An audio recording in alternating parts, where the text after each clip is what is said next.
Hello student, welcome to back my channel. आज हम एक नया टॉपिक लेके आ रहे हैं और वो है हिंदी व्याकरण।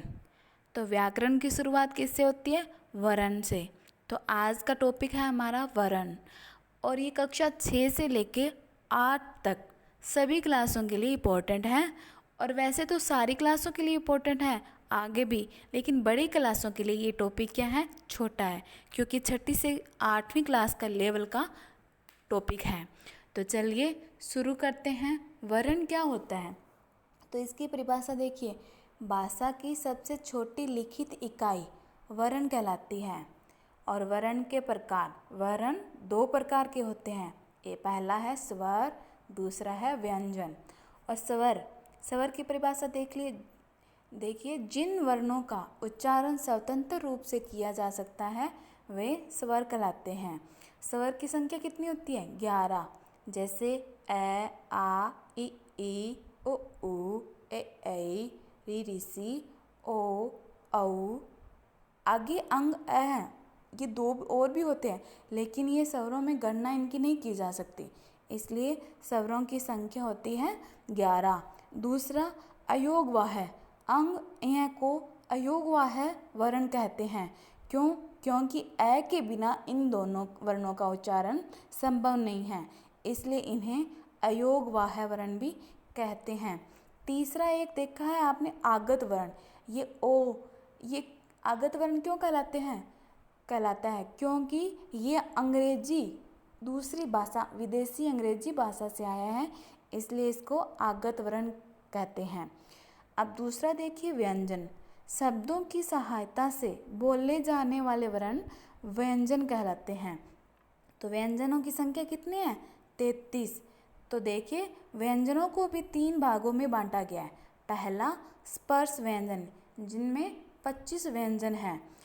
और इनमें कौन कौन से हैं? क, ख, ग, घ से लेके मैं तक, बै वाली लाइन मैं तक।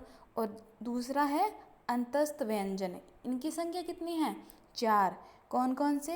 य, र, ल, व। तीसरा है उष्ण व्यंजन, इनकी संख्या कितनी है? 4। तो ये कौन से हैं? श, स, ह। आगे ये देखो, 25, 4 और 4, 25 और 8 कितने हो गए टोटल? 33। और आगे देखिए संयुक्त व्यंजन।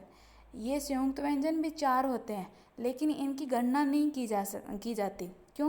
क्योंकि ये 2 जो ऊपर आ गए उन 2 व्यंजनों से मिलके बनते हैं। जैसे अक्षर, ये किससे बनता है? क और श से। जैसे दूसरा शब्द है त्र, ये किससे बनता है? त और र से। तीसरा शब्द है ज्ञ, ये किससे बनता है? ज और य से। चौथा है श्रय, श्रय किससे बनता है? श और र से। तो अब मुझे पूरी उम्मीद है कि आपको ये टॉपिक पसंद आ गया होगा। तो चलिए, अगर आपको समझ आ गया तो इसके प्रश्न उत्तर भी करते हैं। इसका पहला प्रश्न, अब आप बताइए, वर्णमाला किसे कहते हैं? वर्णों के व्यवस्थित समूह को वर्णमाला कहते हैं। और दूसरा प्रश्न है, हिंदी वर्णमाला में स्वरों की कितनी संख्या है? तो अभी हमने पढ़ा था, कितने स्वर है? 11। तीसरा, आगत ध्वनि किसे कहते हैं? तो ये ओ आया था ना, आगत ध्वनि। अंग्रेजी भाषा से आए हुए वर्णों को आगत ध्वनि कहते हैं, जैसे ओ, डॉक्टर, कॉलेज आदि। चौथा प्रश्न, हिंदी वर्णमाला के व्यंजनों की संख्या कितनी है? तो इसका उत्तर देखिए, हिंदी वर्णमाला में 33 व्यंजन हैं। और पांचवा प्रश्न, अनुस्वार एवं अनुनासिक में क्या अंतर है? तो इसका उत्तर देखिए, वैसे तो ये दोनों एक ही हैं, लेकिन इनका जो चिन्ह होता है उसमें थोड़ा सा अंतर होता है। तो जहाँ शिरोरेखाएं की मात्रा, जहाँ शिरोरेखा मात्राएं आती हैं, वहाँ अनुनासिक की जगह अनुस्वार लगा दिया जाता है। जहाँ शिरोरेखा कौन सी होती है? आड़ी लाइनें होती हैं, उनके ऊपर कोई भी मात्रा होती है, वहाँ अनुनासिक की जगह अनुस्वार लगा दिया जाता है। जैसे में ऊपर मात्रा है तो वो चंद्र बिंदु ये अनुनासिक वाला लग नहीं सकता, क्योंकि ये लगेगा तो ऐसे लगेगा अटपटा। तो यहाँ पे क्या लगा दिया? अनुस्वार लगा दिया। जैसे हैं के ऊपर भी अनुस्वार लगाते हैं, क्योंकि ये चंद्र बिंदु लगाएं तो इसकी जगह नहीं होती, ऐसे अटपटा सा लगता है।